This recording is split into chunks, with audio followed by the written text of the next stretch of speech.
In the first trembling moment of the universe, when light still quivered like the breath of a newborn, a man opened his eyes in a land that had no name.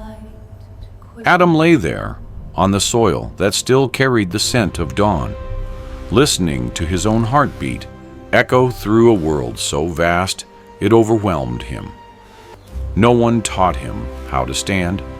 No one offered comfort. No voice told him what to do with the life rising in his chest. He simply lifted his hand, touched the wind, touched the earth, touched the first things that would ever belong to humankind. In that immense silence, Adam felt something deeply human, as familiar as a farmer stepping onto his field at sunrise, bewildered, yet grateful, simply to exist. Every step he took pressed a mark onto the blank page of creation. Every glance named something new. And when he lifted his face, the light from above poured over him, not harsh, but gentle, like the first sunlight resting on a field of ripening rice, reminding him that he was not alone. In that moment, Adam was not merely the first man. He was all of us on the day we first felt fear, curiosity, longing, and the desire to be guided. From a single solitary breath, the long story of humanity began, like a river born from a small drop, yet strong enough to one day reach the vast sea of history. Stories like this are countless, buried beneath the dust of thousands of years. If you wish to journey deeper into this hidden treasury, consider subscribing. The next door is always open for those who truly listen. Cain and Abel grew up under the same roof, listening to the wind sweep across the very first fields of the world. Yet their hearts were never the same. Abel was gentle, moving through life with the calmness of a morning breeze, trusting and quiet, while Cain carried a restless fire inside him, always wanting to prove himself worthy of being seen and loved. When the day of offering came, Abel brought the firstborn of his flock, and Cain brought the fruits he had grown with his own hands. But when the fire from heaven fell upon Abel's offering, Cain stood still, as if something precious inside him had slipped away. What he felt was more than jealousy. It was the ache of an older brother who had tried so hard, yet feared he would always be forgotten. Those emotions smoldered like embers under ash until the moment Cain led Abel out into the empty field. There, where only the two brothers and the wind remained, Cain could no longer overcome himself. One strike, brief, yet heavy with the sorrow of being human, and Abel fell. The earth beneath them drank in the blood, but heavier than that was the silence that followed. The silence of heaven, the silence of the ground, and the silence in Cain's own heart as he realized he had opened a door that would lead humanity into the first shadowed chapter of its history, where love alone was no longer enough to keep people together. When Abel lay motionless on the ground, Adam did not cry out, yet his shoulders trembled like a father who had just lost the last light in his home. He lifted Abel's body gently, as if carrying a child who had fallen asleep in the middle of a sad afternoon. The path from the field to the rocky cave was short, but for Adam, it stretched endlessly, weighted by the first grief humanity had ever known. He laid Abel inside the cave, where the light faded to a faint breath. And because he could not bear the thought of his son departing empty-handed, Adam placed beside him 3 precious gifts. Gold, to say that humans were born with dignity. Frankincense, to say that life, though brief, carries a fragrant purpose. And myrrh, to remind that death is not a final ending. From that moment, the place became the cave of treasures, not merely because of the three offerings, but because within it rested the first memory of a father's love, of a wound that changed the world, and of a truth that even the strongest among us still yearn to hold on to one another beneath the same fragile sky. In that silent darkness, Adam understood that humanity had begun a long journey, searching for the way back to the purity they had just lost. After Abel's death, Seth grew up in an atmosphere softened by grief, like a home that had lost a part of its warmth.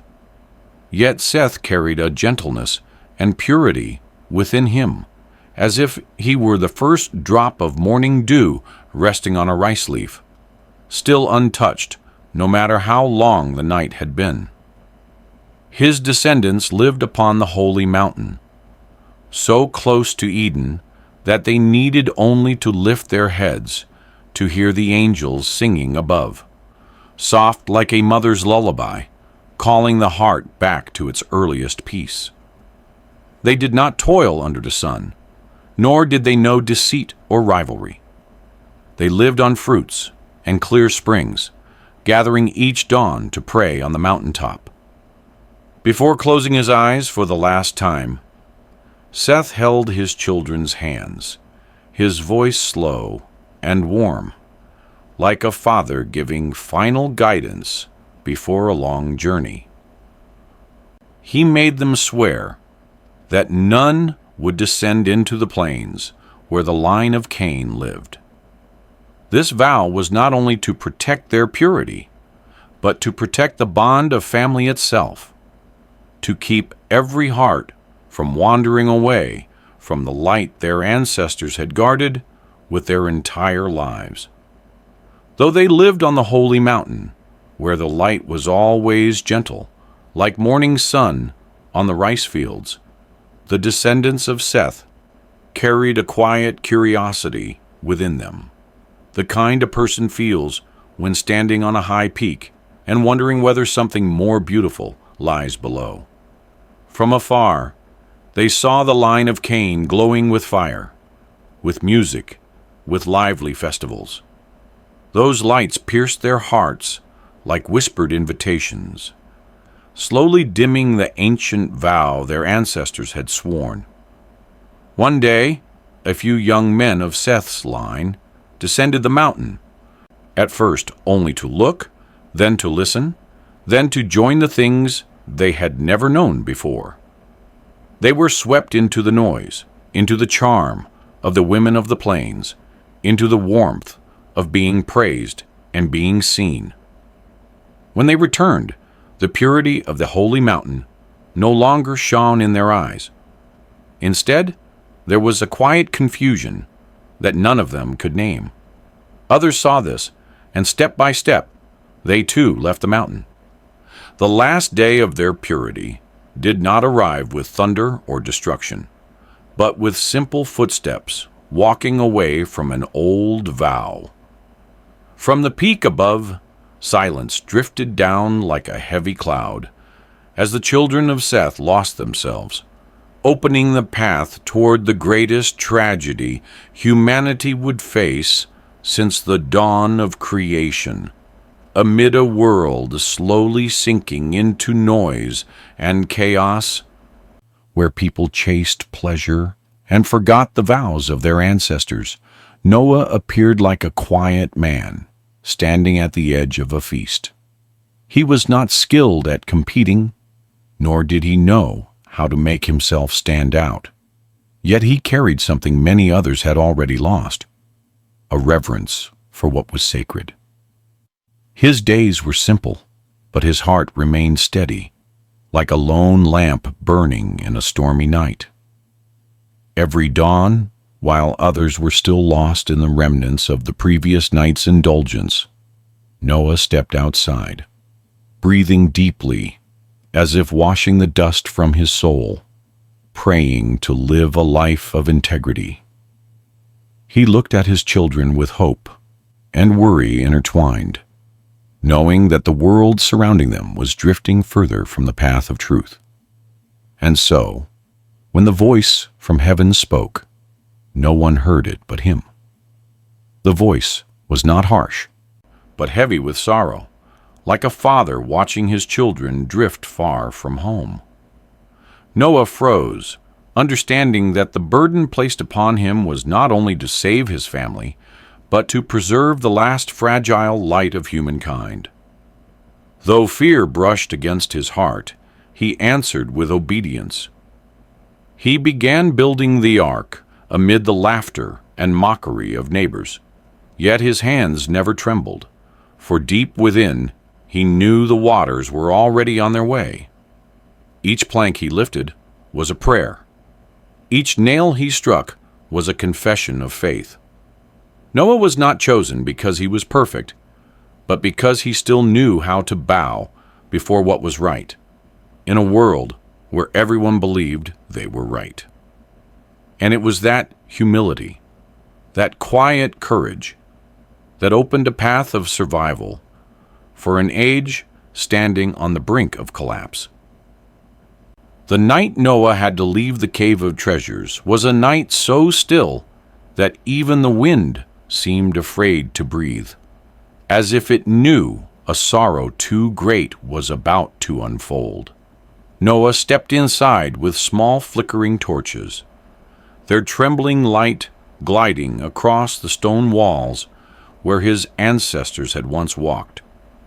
At the center of the cave, where Adam had first laid Abel to rest, the bodies of Adam, Eve, and the patriarchs lay peacefully, as though merely asleep within an unfinished world. Noah knelt, his hands trembling as if he were touching the very bloodline flowing through him. He whispered apologies for not being able to keep them here, for a world they had built drifting so far from its original purity. He lifted Adam's body with the tenderness of a son carrying a weathered epic, one that must never be lost, and placed it gently on his shoulder for a final journey. Noah's children stood around him, silent, each sensing that this moment was a farewell to an entire age. When they stepped out of the cave, a misty rain began to fall, like the ancient world itself was offering a solemn farewell. Drops landed on the earth, on the bodies being carried, on Noah's heart, heavy as stone. The ark's door closed with a low, mournful sound, and in that moment, Noah understood that once the vessel set sail, humanity would never return to this sacred place again. The cave of treasures sank into darkness behind them, while ahead waited the rising waters, vast and cold as the uncertain future of humankind. When the waters finally receded, the great ark lay resting on the mountainside like a weary witness to the greatest upheaval in history. Noah opened its door, and the first gust of wind carried the scent of warm earth, the scent of life renewed. He and his family stepped down, their legs trembling slightly, like people returning to their homeland after a storm that had lasted too long. The world before them was strangely still. No arguments, no echoes of crowded cities, only a vast blue sky stretching above, and a cleansed earth as blank as an unwritten page. Noah knelt and placed a stone to build an altar, his eyes stinging as he remembered those who were gone, the vows of the past, and the new fears waiting ahead. He offered a sacrifice, not to ask for more, but to give thanks for being allowed to begin again. Noah's children looked around, searching for remnants of the world they once knew, but found only the fragile hope rising from the silence. From that day, the three family lines began to spread across the land, carrying with them the painful memory of the flood, yet also the longing that humanity would live differently, so that the tears of the old world would never have to fall again. As the descendants of Noah spread across the earth, they spoke a single language, understanding one another through glances, through smiles, and through the simple human hopes they shared for a better future. But this very unity stirred within them a dream too large. A group of young men stood in the vast open plain and declared that if they built a tower reaching the heavens, their names would never be forgotten. The idea spread like wildfire.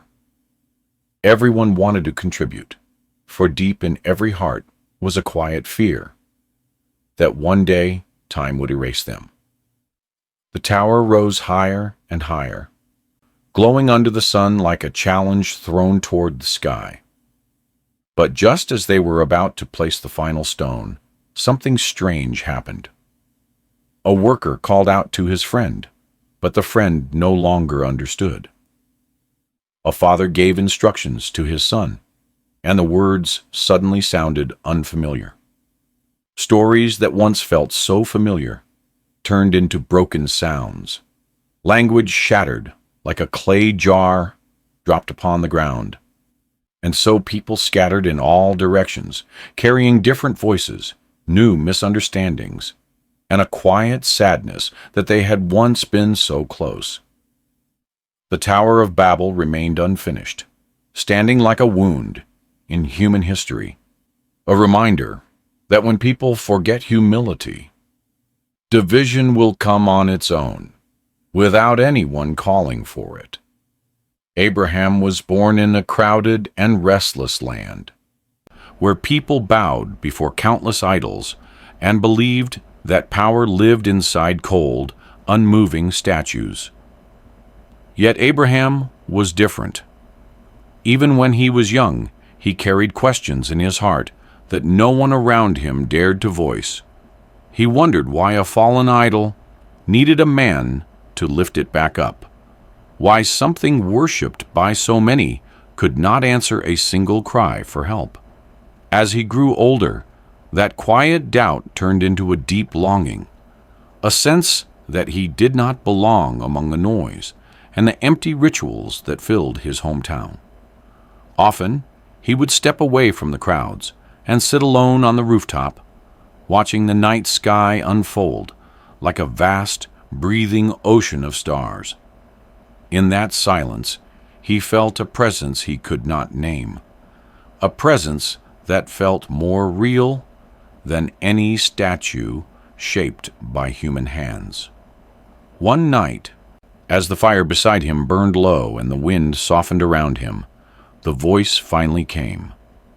It was not fierce nor frightening, but warm and steady, like a father calling gently to his child.